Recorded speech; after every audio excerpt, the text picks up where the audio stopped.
आप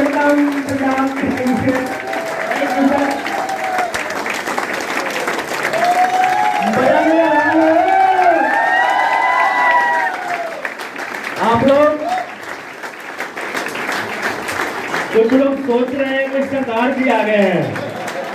कोई बात नहीं, घबराइए मत, बहुत जल्दी इनसे मिलने को मौका मिलेगा यार।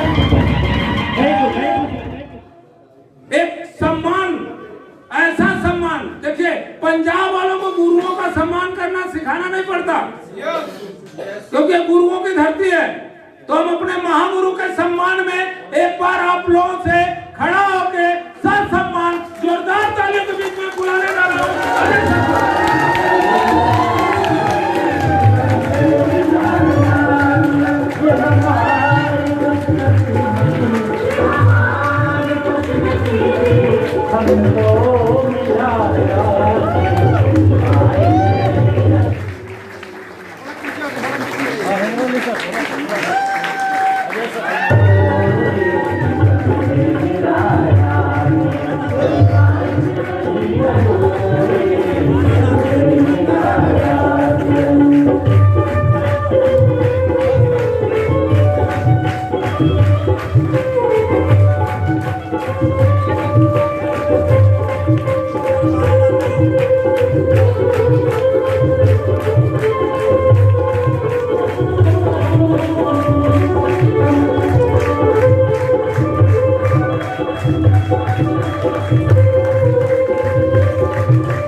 क्योंकि मैं एक चीज मानता हूं, आज अजय कुमार दुबे यहां तक अगर चल के आया है तो अपनी काबिलियत के बल पे नहीं आया है, लगातार सीखने के बल पे यहाँ पे चल के आया है। अरे छोटी छोटी चीजों को ध्यान दे। आपका छोटा बच्चा 25 साल 30 साल पढ़ाई करने के बाद जाके चपरासी बनने के लायक बनता है, लाखों रुपए खर्च करने के बाद। लेकिन मैं क्या बताऊं, आरसीएम बिजनेस में ज्वाइन करने के बाद, इस बिजनेस में लाखों रुपए महीने की इनकम होने के बाद, बहुत सारा पैसा होने के बाद, बहुत सारा मान सम्मान होने के बाद भी 200 रुपए की टिकट कटाने में लोग कई बार सोचते हैं, कई बार सोचते हैं। और यहाँ पे अभी तक जितने लोग यहाँ पे चल के आए हैं, मैं आप लोगों से कहना चाहता हूं, इन्होंने गलती से अगर इनकम की बात बोली है यहां से, ये गलत किया है इन लोगों ने। इनकम ये है ही नहीं। अजय कुमार दुबे के घर में महीने की, दोनों भाइयों की, मेरी मम्मी की, मेरी वाइफ की, सबका मिला के हमने इस बिजनेस से एक एक महीने का 2.25 लाख भी देखा है महीने का। लेकिन आज भी मैं बोलता हूं कि मैं सीख रहा हूं, स्टूडेंट हूं। अभी हमारी जो पाइपलाइन बनके तैयार हुई है, पिछले 9 सालों में जो मैंने अपनी पाइपलाइन बनाया है, अभी उस पाइपलाइन से मात्र लीकेज का पानी आ रहा है। कौन सा लीकेज का देखते हैं, जो पानी से फुहारा आता है, हल्का हल्का फुहारा आता है। नेटवर्क मार्केटिंग 2 लाख रुपए की इनकम के लिए बनी ही नहीं है। या तो इसमें करोड़पति बनो या बाहर निकलो, बनी ही नहीं है। यदि आपको 20,000, 25,000, 30,000 की इनकम नेटवर्क मार्केटिंग में ज्यादा लगती है तो अपनी सोच को बदलो। क्यों? क्योंकि ये दूसरा सिस्टम है। जैसे हमारे समाज में 2 चीजें समझना है।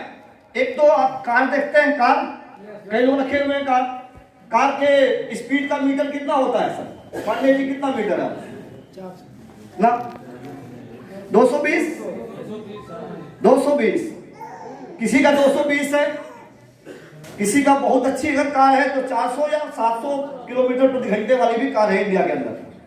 यस, लेकिन एक बात बताइए मुझे, अगर वो 40 की स्पीड में चले या 400 की स्पीड में चले, क्या वो 400 की स्पीड में जाने के बाद उड़ सकती है?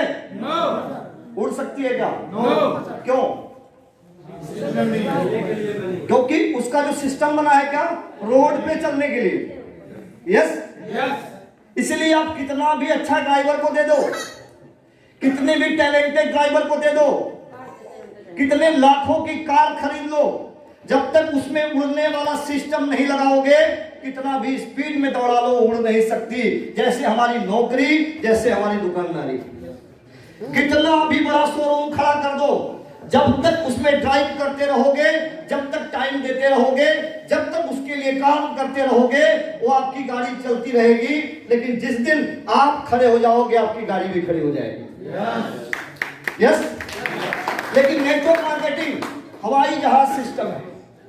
कौन सिस्टम है? हवाई जहाज सिस्टम है। मुझे याद है, मैं पहली बार जब जहाज पे चढ़ा था, मेरा बचपन से ड्रीम था। सन 2007 की बात है, जब मैं आश्रम में नहीं था, बैद्यनाथ धाम की यात्रा में गए हुए थे हम लोग। हाफ पैंट, गेरुआ वस्त्र, हम 5 मित्र थे। बैद्यनाथ धाम की यात्रा पहुंचने के बाद देवघर हम लोगों ने जल डाला, और जल डालने के बाद मेरे माइंड में अचानक एक बात आई, यार टाइम है, चलते हैं, ये सपना पूरा कर लेते हैं। अरे मुझे नहीं मालूम था कि आश्रम मिलने वाला है, रोज जहाज पे चढ़ना पड़ेगा। उस समय माइंड में एक ही बात थी कि एक बार चढ़ लेते हैं जहाज पे, फिर मौका मिले कि नहीं मिले। और यहाँ बैठे कितने लोग जहाज में चढ़े अभी? 2 4, हम बताएंगे आपको कितने लोग चढ़े लगभग। क्यों चढ़ने का इच्छा नहीं हुआ कभी? फिर क्यों नहीं चढ़े? एक व्यक्ति मुझे मिले बिहार में, बोले सर वीजा पासपोर्ट बनवा के तो आए होंगे ना पटना। क्या बोले? मैं बनारस से पटना गया, और क्या मुझे वीजा पासपोर्ट लिए होंगे तब ना आए होंगे। इंडिया में भी लोग रह के ये नहीं जानते, इंडिया में भी पासपोर्ट की जरूरत नहीं पड़ती। भाई जाओ, बिना पासपोर्ट जाके उड़ो। लेकिन क्यों नहीं जाते? क्योंकि मानसिकता दिमाग में वो नहीं होती। पहली बार 2007 में मैं चढ़ा था, और यहाँ से मैं काठमांडू तक गया कोलकाता से, पहली बार, फर्स्ट टाइम की यात्रा हो। लेकिन जब मैं जहाज पे चढ़ा, जहाज पे चढ़ने के बाद मेरी क्यूरियोसिटी थी कि ये केबिन में क्या हो रहा है, केबिन में क्या हो रहा होगा। जब मैं केबिन के बाहर गया, खड़ा होकर मैं शीशे में, तो जो एयर होस्टेस से बोली, सर क्या है, मैं देखना चाह रहा हूं कि इसमें हो क्या रहा है। मैं जब उसमें झांका तो मैं डर गया, क्योंकि जो पायलट थे, दोनों पायलट बात कर रहे थे, चाय पी रहे थे। क्या कर रहे थे? जहाज जा रही दूसरी साइड, और उनका निगाह दूसरी साइड था। मैं डर गया, यार रोड पे अगर ड्राइवर एक्सीडेंट करे तो क्या होगा। ये तो 30,000 फीट का मैटर है, अगर इनकी एक गलती। मैं भाग के आया, मेरे साथ एक रस्तोगी जी थे, मैं बोला बहुत खतरनाक जहाज में चढ़ गए। बोले क्यों? हम भी जो दोनों पायलट है ना, जहाज उड़ रही है, दोनों बात कर रहे हैं। इतना लापरवाह लोग मैंने नहीं देखा। मैं पहली बार लाइव मेरे साथ की बात कर रहा हूं आपसे। तो एयर होस्टेस को बुलाया रस्तोगी जी, बोले ये बताओ कि ऐसा होता है क्या? बोले ये ना ऑटो मोड में है अभी। क्या है? इसका खाली लफड़ा उड़ाने के टाइम है, उड़ाने के बाद जब ये सीधा हो जाती है ना, इसको ऑटो मोड में डाल दिया जाता है, नेपाल से कनेक्ट कर दिया जाता है, नेपाल अपने आप इसको खींच के ले आता है, वो रडार, बाकी काम खत्म। इसके बाद पायलट घूमे, बातचीत करे, कुछ भी करे, क्या फर्क पड़ता है आपको? हेलो, एक ऐसा ही जहाज आसियम बिजनेस है। देखो आप, मैं समझाना चाहता हूं आप कैसे। नेटवर्क मार्केटिंग भी वही जहाज है। आपकी दुकानदारी, आपकी नौकरी, कार वाला सिस्टम है। कैसे मैं बताना चाहता हूं। जहाज जब उठता है रनवे पे, तो जब वो 30-40 की स्पीड में दौड़ना शुरू करता है, कुछ जहाज 70 की स्पीड में उठता है, कुछ जहाज 100 की स्पीड में उठता है। 3 इंजन लगे होते थे तो जहाज 250 से ऊपर नहीं उड़ पाती थी। 3 इंजन लगने के बाद भी तीन इंजन के जोर लगाने के बाद भी जहाज 250 किलोमीटर से रफ्तार बढ़ा नहीं पाती थी, लेकिन जब ग्रेविटी से बाहर हो जाती है तो एक इंजन 870 किलोमीटर प्रति घंटा उड़ाता है और दिल्ली से वाराणसी 800 किलोमीटर की यात्रा 1 घंटा 10 मिनट में करवा देता है। सेम वही आरसीएम बिजनेस है। आप नौकरी करते हैं, दुकानदारी करते हैं, जो भी काम करते हैं, जिंदगी भर आपको चलाना पड़ेगा, कभी उड़ने वाली नहीं है। यहां पे एक शख्सियत अरविंद कुमार दुबे जी ने आरसीएम की गाड़ी को स्टार्ट किया। हेलो, मुझे याद है वो दिन जब पहली बार वो लुधियाने में आए थे। 70,000 का बिजनेस करने के लिए अपलाइन से लेके उनका डाउनलाइन सब परेशान हुआ करते थे। उसमें 3 इंजन लगा था। अपलाइन बोले ध्यान रखो बढ़ेगा, डाउनलाइन भी भाग रही थी, अकेला एक व्यक्ति भाग रहा था इस पंजाब की गलियों में, और अरविंद जी का एक ही शिकायत था कि सर पंजाबी मुझे आती नहीं, कैसे करूंगा यहाँ बिजनेस। और ये ग्राउंड का काम है, जिस घर जाऊंगा पंजाब के लोग ज्यादा मिले, कैसे मैं बात करूंगा। हम बोले कोई बात नहीं, अरे कोई पंजाबी आदमी मिलेगा, वो पंजाबी में बात करेगा, तुम्हारा चलेगा। एक पंजाबी को समझा दो। तो एक बात मुझे बताइए, हमारी समस्या कब तक है? हमारी भाषा आने की समस्या कब तक है? जब तक वहां का एक लोकल न मिल जाए। सही हो? कितने लोग पंजाबी आती है? अच्छा, अरविंद जी को अच्छी नहीं आती तो आप लोगों को आती है ना? अब आरसीएम समझ में आ गया। अब कोई पंजाबी व्यक्ति मिले तो क्या करेंगे आप? समझा लेंगे। क्यों? क्योंकि नीचे समझाने वाले आ गए। ओके, यानी यहाँ हर समस्या का समाधान है। अरविंद दुबे जी ने जब बिजनेस स्टार्ट किया तो कुछ चंद लोगों ने आरसीएम को स्टार्ट किया। 3 इंजन लगा के काम करते थे, 12 घंटा ड्यूटी, 2 घंटा आरसीएम। हार्ड वर्क था वो। लेकिन आज अरविंद जी पिछले 2 महीने से गांव हैं, जहाज उड़ रही है। हेलो, सारा इंजन पिछले 2 महीना से गांव है। क्यों? क्योंकि अकेला ड्राइवर वो थे, अब कितने ड्राइवर हैं? अब ये बिजनेस रडार में आ गया है। अरविंद जी बनारस में है, अजय दुबे यहाँ मीटिंग ले रहे हैं, ना यहाँ अरविंद जी हैं मीटिंग करवाने वाले और न लोगों को लाने वाले। लेकिन मैं मीटिंग लेने चला आया, आपने मीटिंग को फाइनल करा दिया। जहाज उड़ रही क्यों उड़ रही है? तो कौन सी गाड़ी चलाने का आपका इरादा है? वो कार, हवाई जहाज। एक बार इसको अगर आपने दौड़ा दिया तो ये आप चाहे न चाहे ये जहाज उड़ती रहेगी। यस, तो मैंने इसमें एक ही बात बोला कि आप या तो इसमें करोड़पति बनोगे या बाहर निकलना पड़ेगा, इसमें बीच का कोई रास्ता नहीं है। क्यों जाना चाहते हैं? कोई एक व्यक्ति को बुलाना चाहूंगा, अजय गुप्ता जी आइए। मैं समझाना चाहता हूं आपको, इसके बाद मैं अपनी बातों को फटाफट करूंगा। अभी अजय गुप्ता जी आरसीएम को ज्वाइन कर चुके हैं। यस, इनकी डाउनलाइन में कितने लोग बैठे हैं यहाँ? ओके, आरसीएम करने की इच्छा होती है? होती है? यस सर, अभी होती है। अच्छा, कभी भी मन घबराता है? अब सर नहीं घबरा, पहले घबराता था। अब आप समझिए, लगभग कितने लोगों की टीम है आपकी? लगभग 2,500 की। 2,500। अब 2,500 लोगों के घरों में नमक जाता है। 2,500 लोगों के घरों में नमकीन, बिस्किट, चाय सब कुछ यूज होता है। अब आप सोच के बताओ, अगर ये 2,500 लोगों को जाके मना करें कि आरसीएम छोड़ दे तो कितने लोग मान जाएंगे? कुछ ऐसे भी जुनूनी होंगे इनके साथ, बोलेंगे सर आपको क्या, आपको तो आता है, मुझे तो लेना है अभी, तो मैं तो काम करूंगा। अब एक बात बताओ, ये नाराज है डाउनलाइन से, तू मत कर। उसको समझ में आ गया तो करेगा कि नहीं करेगा? करेगा सर। और करेगा तो इनकी गाड़ी की स्पीड बढ़ेगी घटेगी? घटेगी बढ़ेगी। तो आने वाले टाइम में इनके पास एक ही मजबूरी है, या तो आरसीएम छोड़ के भाग जाए या तो करोड़पति खाली टिके रहे हम। तो इनको करोड़पति बनना इनकी मजबूरी है। ये गजब का सिस्टम है। तो नेटवर्क मार्केटिंग की दुनिया में मैंने जो सीखा, मैंने जो जाना, सबसे पहले मैं अपना इंट्रोडक्शन दे दूं। मैं अजय कुमार दुबे बनारस से चल के आपके बीच में आया हूं। पिछले 12 तारीख से कंटिन्यू मैं सफर में हूं। अभी 25 तक मुझे रहना है। जब मैं घर से निकलने की तैयारी में था तो मेरी मिसेज को मालूम चलता है एक दिन पहले, क्योंकि मैं ऐसा शख्सियत हूं कि मैडम को बता के नहीं निकलता कभी भी, क्योंकि रोना धोना समझाना बुझाना एक के दिन चलेगा ना, एक दिन पहले बताएंगे तो। सारा टिकट अरेंजमेंट सब कुछ हो रहा था, मैडम को नहीं मालूम। अचानक जब मैं पैकिंग करना शुरू किया तो बोली कहाँ की तैयारी है? उनको लगा 1-2 दिन के लिए जाएंगे। मैंने बोला 12 से 25। हेलो, बोले 12 से 25 इतना लंबा कहा जा रहा है? हमने तेरे को नहीं मालूम, मेरे सपने पूरे हुए, हजारों के सपने पूरे करने हैं। तो 12 तारीख को मेरी फ्लाइट थी और 11 तारीख से समझौता शुरू हुआ घर में।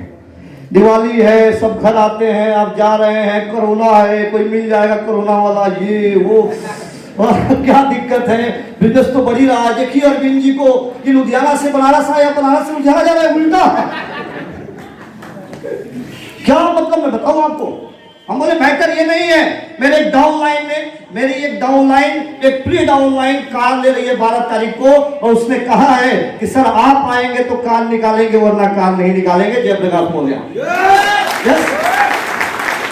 अरे मैं कहना चाहता हूं आप सभी लोगों से, एक व्यक्ति जब कार निकालता है अपनी मां को नहीं बुलाता, अपने भाई को नहीं बुलाता, अपने किसी रिश्तेदार को नहीं बुलाता, अपने किसी मित्र को नहीं बुलाता, और एक बात बोलता है कि अगर सर आप आएंगे तो मेरी कार निकलेगी वरना नहीं निकलेगी। अरे इस तरह का बिजनेस आज से मैं, फिर भी लोग कहते हैं डाउनलाइन को शिकायत करते हैं। मैं क्या बताऊं? अरे आप उस डाउनलाइन के लिए काम करके देखो, वो अपने मां से पहले आपको रखेगा, अपने पिता से पहले आपको रखेगा। बिजनेस की खासियत है। और मैं 12 तारीख को आया, भागते भागते 12 बजे कार निकाली गई। इसके बाद 12 से लगातार वहां पे सेलिब्रेशन हुआ।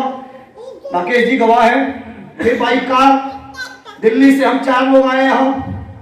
राकेश जी साथ में आए, कृष्णा जी हैं, जलंधर में मीटिंग ले रहे हैं, क्योंकि इसी टाइम पे मीटिंग थी वहां मेरी, सुबह के टाइम मैं यहाँ दे रहा था। लेकिन चूंकि आज से एनिवर्सरी प्रोग्राम देखा आप लोगों ने, तो सिस्टम को छोड़ के हम हट नहीं सकते, सिस्टम को मैनेज करके हम शाम को यहाँ आए। ओके। और आज आप लोगों के बीच में ट्रेनिंग का मामला था, लेकिन 2 दिन पहले कुछ ऐसी बातें मेरे को समझने में आई कि हमारे कुछ साथियों ने बहुत ज्यादा मेहनत किया था मार्च से लेकर अब तक। हमारी ट्रेनिंग इंपॉर्टेंट नहीं है, इनकी भावनाएं इंपॉर्टेंट है। क्योंकि एक व्यक्ति कितना हार्ड वर्क करके रॉयल्टी लेता है, मेरा दिल जानता है, मैं जानता हूं कि मेरा एक्सीडेंट हुआ था, बुरे हालात में मैं गिरा था। रात को 7 बजे से लेकर रात को 2 बजे भोर तक मैं पूरा खून से लथपथ था, और मेरे मन में एक ही बात चल रही थी कि मेरा टेक्निकल छूट जाएगा। अरे मैं क्या बताऊं आपसे, जिस हालात में पूरे जबड़े टूट गए थे, ये पूरा टका था लगा हुआ है मेरे पास। 22 दिन तक मैं हॉस्पिटल में एडमिट रहा हूं, लेकिन मन में घर नहीं था, मन में कोई भी चीज नहीं थी। मन में एक ही बात चल रही थी, अजय दुबे तू गिर गया, तेरा दूसरा महीना टेक्निकल है तो तेरा तीसरा महीना छूटेगा, और तेरा तो छूटेगा, तेरे साथ कई आईटी अचीवर छूट रहे हैं। मेरे मन में एक ही बात चल रही थी कि मैं कैसे ठीक होऊंगा। पूरे डैमेज हो गए थे मेरे कमर में, पांव में। स्टड का हेलमेट 3 टुकड़े में फटा था, स्टड का हेलमेट। और सर्दी का महीना, दिसंबर की रात, 7 बजे की घटना थी। 2 बजे रात को मैं उठाया गया हूं। मेरे जबड़े खुल नहीं रहे थे। जब मुझे होश आया तो एक ही बात चल रही थी खाली कि अगर मैं ठीक नहीं हुआ 20 दिन, 7 दिन बचे हैं इस महीने में, और अगला महीना, एक तो मुझे टेक्निकल करना है, दूसरा मेरे साथ कई आईटी अचीवर लड़ रहे हैं, सबका छूट जाएगा। मैं क्या बताऊं आपको, हमारे साथ जब कृष्णा जी आए हॉस्पिटल में बीएचयू मिलने के लिए, तो उनकी आंखों में आंसू चल रहे थे। बोले सर बड़ा सपना लिए थे सर, आपके बिना मेरा रॉयल्टी छूट जाएगा। कोई बात नहीं, मैं बचा हूं ना, फिर रॉयल्टी लाऊंगा। आप सोच के देखो किस तरह की भावनाएं चलती हैं जब कोई व्यक्ति अचीव करता है। मैं उन भावनाओं की कदर करता हूं, इसलिए मैंने सेलिब्रेशन चेंज किया। यस, मैं 1 ही घंटा रहूंगा, कोई बात नहीं, फिर हम मैनेज कर लेंगे, मैं उनको छोड़ नहीं सकता। तो आप लोगों ने सेलिब्रेट किया इनको। एक बार सारे अचीवरों के जोरदार ताली मैं चाहता हूं।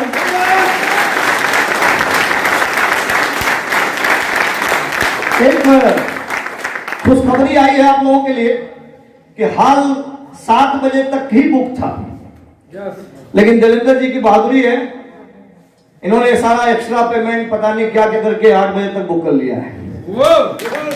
ओके, तो एक बार देवेंद्र जी में जोरदार ताली होनी चाहिए। तैयार है सीखने को? तैयार है सीखने को? अब मैं आपसे उन बेसिक चीजों में बात करने वाला हूं। मैं अजय कुमार दुबे, मैंने 2009 में आश्रम को स्टार्ट किया। टूटी फूटी वेस्पा सेलेक्ट स्कूटर थी मेरे पास, वो चलती कम चिल्लाती ज्यादा थी। वो जिस गली में निकलते थे डाउन लाइन जान जाती थी कि आ रहे हैं, भाग जाते थे। उतनी इतनी आवाज थी उसकी, एवरेज के नाम पे 0 थी।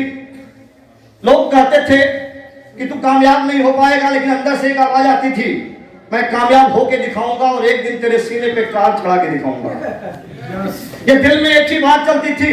मुझे जितना लोगों ने मना किया, मेरे अंदर से आग और बढ़ती गई कि मुझे करके दिखाना है, मुझे करके दिखाना है, मुझे करके दिखाना है, मुझे करके दिखाना है। और एक ऐसी व्यक्ति की बात ऐसी लगी कि मैं 6 महीने में रॉयल्टी चला गया। तो भगवान करे आप लोगों को भी किसी ऐसे व्यक्ति की बात लगे कि आप भी रॉयल्टी चले जाएं। कई लोग बोलते हैं कि हमारा मजाक उड़ाया जाता है। मैं कहना चाहता हूं कि जब आप किसी बड़े काम को करने चलते हैं तो 2 ही चीजें मिलती हैं, या तो सकारात्मक या तो नकारात्मक। सकारात्मक चीजें कम प्रभाव दिखाती हैं, लेकिन नकारात्मक चीजें बहुत ज्यादा प्रभाव दिखाती हैं, बहुत ज्यादा। आपने गांधी जी के विषय में अगर सुना होगा तो गांधी जी ने देश की आजादी की लड़ाई कब शुरू किया? जब लात पड़ी।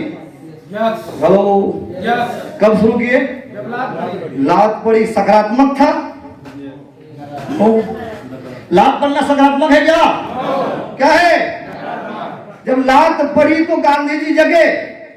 उसके पहले क्या माइंड में था? वकील बनना है, वकील बनना है, वकील बनना है, वकील बनना है। लात पड़ी तो मालूम चला पूरा देश तो गरीबी में फंसा है, तो अकेले वकील बन के क्या कर लेगा? सही बात।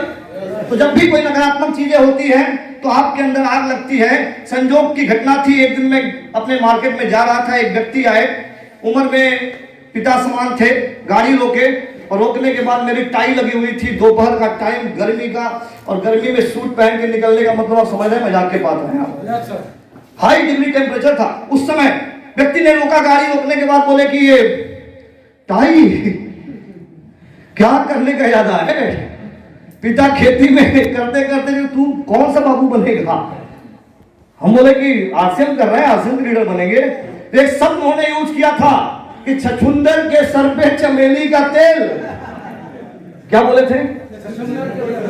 छछुंदर के सर पे चमेली का तेल। मैसेज क्या था उनका? कि तेरे बाप ने कभी बड़ा काम नहीं किया, तेरे पिता ने कभी बड़ा काम नहीं किया, तेरे खानदान में किसी ने बड़ा काम नहीं किया, अरे तू कैसे कर सकता है? और जिस दिन वो बात उन्होंने बोला था, उसके बाद अजय दुबे के अंदर से आवाज आती थी कि अब आरसीएम, अभी तक सुशील सर कहने पे करते थे, आज के बाद आरसीएम करूंगा, इसको छछुंदर जब तक साबित इसको नहीं करूंगा। और मैं क्या बताऊं आपको, जब जब मेरी कोई सक्सेस आती थी तो मिठाई का डिब्बा लेके मैं उनके घर जाता था। और मुझे दुख इस बात का है कि आज वो मर चुके हैं। दुख इस बात का है। उनके लिए मैंने काम करना शुरू कर दिया। हर लोगों ने जब जब मेरे को नकारा, तब तक मेरे अंदर से आग बढ़ती चली गई। तो मैं आप लोगों से भी कहना चाहता हूं कि आप लोगों को ऐसे लोग मिले तो आप भी कामयाब हो सकते हैं। मिलने चाहिए। क्योंकि इंसान को 2 ही बातें समझ में आती है, या तो बहुत अच्छी चीजें जब उसको दिखती है तो वो खुश होता है, दूसरा जब उसको बहुत नेगेटिव मिलती है तब भी बड़ा कुछ काम कर पाता है। सही, चोट जब तक नहीं लगेगी। समझ पा रहे मेरी बात? तो मैं आपसे कहना चाहता हूं कि जब आश्रम को मैंने स्टार्ट किया, 112 रुपए की चेक आई, पहली चेक। मुझे भरोसा था कि बहुत ज्यादा आने वाला है, क्योंकि मैंने 46 लोगों को जोड़ा था। कितने लोगों को? 46 लोगों को पहले महीने में। माइंड में था कि कम से कम बड़ी चेक आएगी। पूरे मोहल्ले में दिखाने का मैंने बोल दिया था कि बड़ी चेक आने वाली है। रात को 12 बजे अपलाइन का फोन आता है कि सर आपकी इनकम आई है, हमारे ग्रेट अपलाइन से सुशील कुमार सिंह जी, आपकी इनकम आई है सर, बधाई हो बधाई हो। तो हमें भी बड़ी खुशी हुई कि लगता है बड़ी वाली आई हो। और जैसे ही बोले 112, मेरा हवा निकल गया क्योंकि 2200 का पेट्रोल फूके थे। 2200 का पेट्रोल फूक के 112 की चेक आई थी। तो मन में तुरंत, बिजनेस माइंड थे हम, दुकानदार थे, मन में तुरंत गया कि ये लॉस का धंधा है। कौन धंधा है? लॉस का धंधा है। मैंने बोला सर 112 में तो बच्चे को चॉकलेट भी नहीं आते। बोले तुम्हें ये बात ये नहीं है, आपने 64 लोगों को जोड़ा है ना, वो पेड़ बनने दो। अभी जो आप 112 पाए हैं ना, छात्रवृत्ति है, 64 को बड़ा पेड़ बनाओ, उन 64 को सिखाओ, उन 64 को अपने जैसा बनाओ। जब वो 64 पेड़ बड़े होंगे तो पूरे हिंदुस्तान में इस तरह के लोग तैयार होंगे और आप घर बैठे रहेंगे, लाखों लाख आएंगे। ये बात उस समय समझ में नहीं आई। फिर 112 से 3000, फिर 5000, फिर 60,000। 6वें महीने मेरी इनकम गई थी 19,000 और 12वें महीने मेरी इनकम गई थी 30,000 महीने की। 30,000। और फिर मैंने ऑन द स्पॉट दुकान बंद किया, कारोबार बंद किया, फुल टाइम कूदे RCM में, और आज मेरे घर में इस बिजनेस से 1,70,00,000 रुपए आ चुका है। हेलो, 1,70,00,000। टूटी फूटी स्कूटर से शुरू होके 8 साढ़े 8 लाख की गाड़ी से चलने का सौभाग्य मिला इस बिजनेस से। एक और समय था कि गलियों में घुमा करते थे हम लोग। आज ये समय है कि हिंदुस्तान के हर शहर में जाते हैं, और जिस शहर में जाते हैं आप जैसे भाई, आप जैसे परिवार मिलते हैं। और कभी कभी मुझे लगने लगता है कि ये दुबे तूने कौन सा ऐसा काम कर दिया। जब दिल्ली में एक 60 साल का व्यक्ति आता है और गले लग के जब पैर छूता है, मैं मना करता हूं लोगों को, मैं आप लोगों से भी रिक्वेस्ट करना चाहता हूं सर, पैर छूने की प्रथा बंद कर दीजिए। मेरा हम्बल रिक्वेस्ट है आपसे, क्योंकि हम बाबा नहीं है, हम बिजनेस पार्टनर हैं। कौन है? शुरू में आपको किसान की तरह काम करना पड़ेगा, किसान की तरह। जैसे किसान बीज बोता है तो पहले काटता नहीं है, बेनिफिट नहीं लेता, लॉस करता है। हमारे गांव में एक कहावत होती है कि बादल बांध के खेती, कोई किसान पूछ के खेती करता है क्या कि बारिश होगी कि नहीं होगी। लेकिन हम आश्रम करना शुरू करते हैं, हर दिन बीज को उठा के चेक करते हैं, जमेगा कि नहीं जमेगा, ये तो टेढ़ा है, ये तो लंगड़ा है, ये तो कम बोलता है, इसको तो कपड़ा पहनने नहीं आता। अच्छा, किसान कभी बीज को छू के बोलता है क्या कि तू टेढ़ा है, तू जमेगा कि नहीं जमेगा? पूछता है क्या? किसान एक ही काम करता है कि हर बीज को उठा के डालता है, हर बीज को उठा के डालता है, और विश्वास करता है कि ये जमेगा। पानी देता है, सिंचाई करता है, सब कुछ करता है, देख रेख करता है, शिकायत नहीं करता। लेकिन नेटवर्क मार्केटिंग में ज्वाइन करने के बाद हम जैसे लोग क्या करते हैं, उल्टा सीधा हर व्यक्ति को टैली करते हैं। अरे यहाँ कोई भी रॉयल्टी अचीवर यहाँ खड़ा हुआ है, वो कोई भी ऐसा रॉयल्टी अचीवर नहीं था जो पहले ही दिन बोलता था। सबको खड़ा करके बोलवाया सिखाया गया था। क्या किया गया था? सबको सिखाया गया था। और मैं आपसे दावा करता हूं, यहाँ एक एक व्यक्ति को अगर माइक दे दिया जाए तो यहाँ सारे के सारे लोग सेमिनार खत्म कर लेंगे। मुझे जरूरत नहीं है। लेकिन ये कौन लोग थे जो पहले शुरुआत किए थे? तो इसका मतलब यही है कि अगर ये शुरुआत करके यहाँ पे रॉयल्टी बन के आ सकते हैं तो आप भी शुरुआत करेंगे, आप भी लड़खड़ाएंगे, आप भी गिरेंगे, आप भी डरेंगे, आपके भी हाथ कांपेंगे। आप भी जब माइक पकड़ेंगे तो आपके अंदर, मैं जानता हूं अभी हमारे बीच में राकेश रावत जी है। Rakesh Rawat ji please sir, please. Faridabad में इनका सेलिब्रेशन हो रहा था तो धीरे से आके हमको बोले कि सर स्टेज पे तो लगता है जाते जाते मैं निकल लूंगा। हम बोले क्यों? बोले मेरा नाम जैसे जैसे नजदीक आ रहा है, स्टार रॉयल्टी ये धड़ाधड़ चल रहा है, मैं रोक रहा हूं, सर कोई उपाय बताइए। हम बोले क्यों, किस बात का डर है आपको? बोले मुझे पता नहीं क्या हो रहा है, मेरे पांव कांप रहे हैं। सर मैं सर बोल रहा हूं। जी सर। जी सर। ये मेरे पास भाग के आए, नंबर इन्हीं का था। अब मेरे को डर हो गया कि मेरा रॉयल्टी अचीवर चल रहे थे कहीं। मैं इनको लिया, मैं बोला मेरा भी कांपा था। बोले अच्छा आपका भी कांपा था क्या? बोले हाँ मेरा भी कांपा था। बोले आप भी जब गए थे तो आप भी डरे थे? बिल्कुल मैं भी डरा था। बोले तब तो कोई बात नहीं, लगता है प्रोसेस है। हेलो मेरे से प्लीज। तो कितने लोग चाहते हैं यहाँ खड़ा होकर बोलना? ओके, सभी लोग बोल सकते हैं, सभी लोग बोल सकते हैं। मैं एक ऐसे सब्जेक्ट पे बात करने आपके बीच में जा रहा हूं। कितने लोग मानते हैं कि इंसान है आप लोग जो है हाथ उठा रहे हैं? हाँ तो उठाइए ना, यही वाला है, यही मामला कि कोई देखने लगे समझ जाए कि ये इंसान है। हाथ उठाइए, हाथ प्लीज सारे लोग। हाँ, जिनको एकदम 100% सिक्योरिटी है दोनों उठा ले। हाँ, ओके, ताली बजा दीजिए आप लोग। चलिए मुझे क्लियर है कि आप लोग इंसान हैं, क्योंकि टिकट जानवर नहीं ले सकता। हेलो, तो अब एक चीज समझिए आप, एक बहुत अच्छी किताब थी, उस किताब को मैंने जब पढ़ा तो उसमें एक चीज मैंने पाया कि इस धरती पे अगर कोई भी काम कोई व्यक्ति कर चुका है तो इसका मतलब अगर वो काम करने लायक नहीं होता तो कोई भी व्यक्ति कर नहीं पाया होता। अगर वो काम किसी भी व्यक्ति ने कर दिया है तो यदि आप भी व्यक्ति हैं तो आप भी कर सकते हैं। उस किताब में एक कोटेशन था कि ऊपर वाला जब किसी इंसान को धरती में भेजता है तो 3 पन्ने लगा के भेजता है। कितने पन्ने? 3 पन्ने लगा के भेजता है। पहले पन्ने पे लिखता है कि तू कहां जन्म लेगा, तू कहां जन्म लेगा। अच्छा, आप लोगों को ये पता होता कि मैं कहां जन्म लेने वाला हूं, तो रियलिटी बताइए कि अपने पिता के घर जन्म लेते आप? ईमानदारी से बताइए। मैं तो नहीं होता ना बाबा, इतना संघर्ष।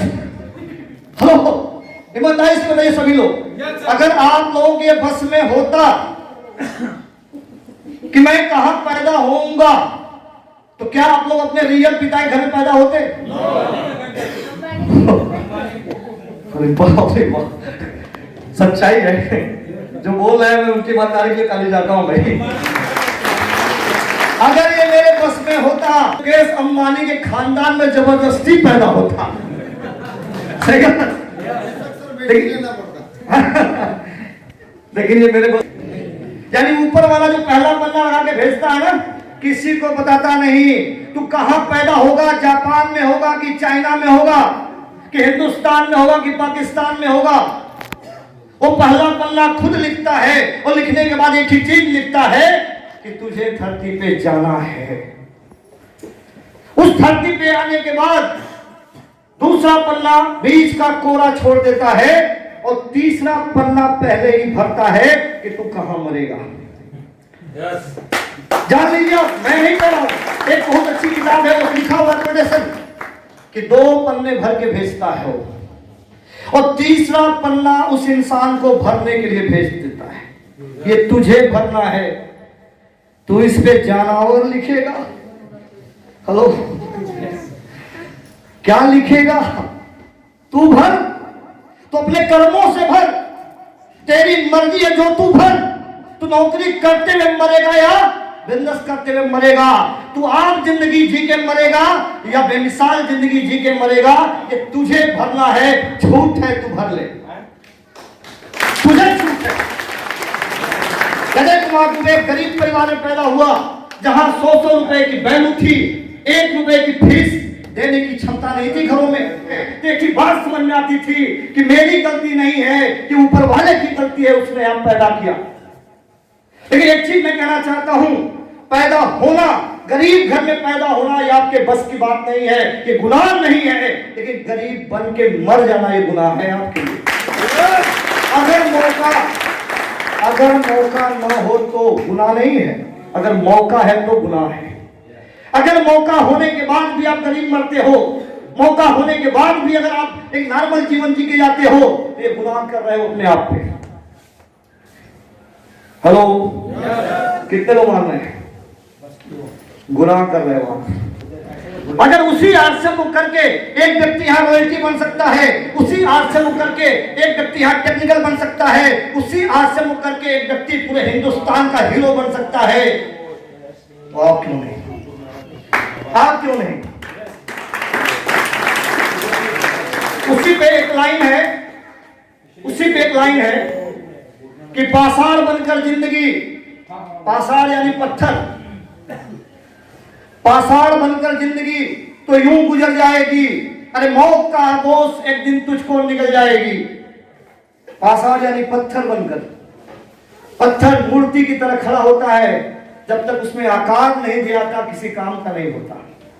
हम पत्थर को घर पे लाके सजाते नहीं, जब वो 6 हथौड़ी का मार सहता है तो हमारे घर में सजाने के लायक बनता है। तो पाषाण बनकर जिंदगी तो यूं गुजर जाएगी, अरे मौत का आगोश एक दिन तुझको निगल जाएगी, सोचता रह जाएगा समय होगा ना तेरे हाथ में, अरे तू जरा आगे तो बढ़ जमाना चलेगा साथ में। तैयारी अपनी बढ़ा दीजिए। अजय दुबे ने अकेले 20 लोगों से कार्रवाई स्टार्ट किया, 20 लोगों से। अंदर एक उमंग थी, अंदर एक विश्वास था कि मरना अटल सत्य है। दूसरा पन्ना लिखा जा चुका है, तो ये मरना सत्य है। यानी जब व्यक्ति पैदा होता है 80 साल आयु, 100 साल आयु, मरना पड़ेगा। अरे जब ये मौत कृष्ण भगवान की नहीं हुई, ये मौत जब रामचंद्र जी की नहीं हुई, ये मौत जब हमारे जितने भी आप देखते हैं ईसा मसीह से लेके जो भी हुए, किसी का हुई क्या? अरे आप जिनको भगवान मानते हो जब उनकी नहीं हुई तो आपकी खाक होगी? होगी क्या? यानी मरना अटल सत्य है। बस एक ही फर्क है कि आपको बीच का पन्ना आपको भरना है। मरने के बाद आपका नाम लिया जाए कि मरने के बाद ढोल नगाड़े बजाए जाए कि गया एक पापी धरती से। कौन सा? मैं भाग्यशाली हूं और मैं परमपिता परमेश्वर से धन्यवाद देता हूं। आरसीएम के एमडी टीसी छावड़ा जी का धन्यवाद देता हूं। मैं क्या बताऊं, मैं पश्चिम बंगाल में गया था और एक व्यक्ति के जब मैं घर में गया तो जहां भगवान की मूर्ति लगी थी वहां मेरी फोटो लगी थी। मैं क्या बताऊं आपसे, मेरे आंखों में अचानक आंसू चलने लगे। पश्चिम बंगाली घटना है ये। जब मैं उनके घर पे गया तो बगल में एक ही रूम में लोग रहते थे। बगल में जब मूर्ति मैंने देखा, मूर्ति के पास में जब दुबे का जब मैंने फोटो देखा माला चढ़ा हुआ, तो आप वही बात सोच सकते हैं, तो ये व्यक्ति मरा हुआ है और मैं जिंदा जी। तो मैं मुस्कुरा रहा था और मैं बोला यार ये भी होने लगा अजय दुबे के साथ। अब तो अगर गलती से कोई व्यक्ति उनके घर मेहमान आएगा तो क्या पूछेगा, ये कौन है तुम्हारा? अरे जिंदा है कि मरा है? क्या बोलेगा वो? आरसीएम कर लो भाई साहब, जिंदा जी। माला फूल आपके फोटो पे पड़ेगा। और मैं क्या बताऊं आपसे, जब मैं कहीं कहीं जाता हूं, जब वहां पे मैं जानबूझ के लोगों की मोबाइल जब इधर उधर करता हूं, तो जब उसमें अपनी फोटो पाता हूं तो अंदर से एक बात निकलती है, धन्य है आरसीएम तू, धन्य है टीसी छावड़ा। अरे लोग अपनी सेल्फी अपनी मोबाइल की स्क्रीन पे या तो अपनी पत्नी को रखते हैं या अपने बच्चे को रखते हैं या किसी गॉडफादर भगवान को रखते हैं। अरे धन्य है आरसीएम कि तू लाखों लोगों के, हजारों लोगों के मोबाइल की स्क्रीन पे रखता है। इससे का नहीं हो सकता। हो सकता है क्या? नहीं हो सकता। मैं आपसे वो बात कहना चाहता हूं कि जो 3 पन्ना, पहला पन्ना जन्म आप भर नहीं सकते, पैदा हो चुके हैं, कोई 20 साल का है, कोई 30 साल का है, दोबारा पैदा तो मरना पड़ेगा। हेलो, मरना पड़ेगा ना? चलिए, अब मरना सत्य है तो बीच वाला पन्ना, एक बड़ा अच्छा बात बताई गई है कि एक भगवान अगर कितना भी अच्छा काम कर ले तो भगवान से बड़ा हो सकता है क्या? हो सकता है। और कुत्ता कितना भी बढ़िया काम करे उसका नाम क्या होगा? डॉगी।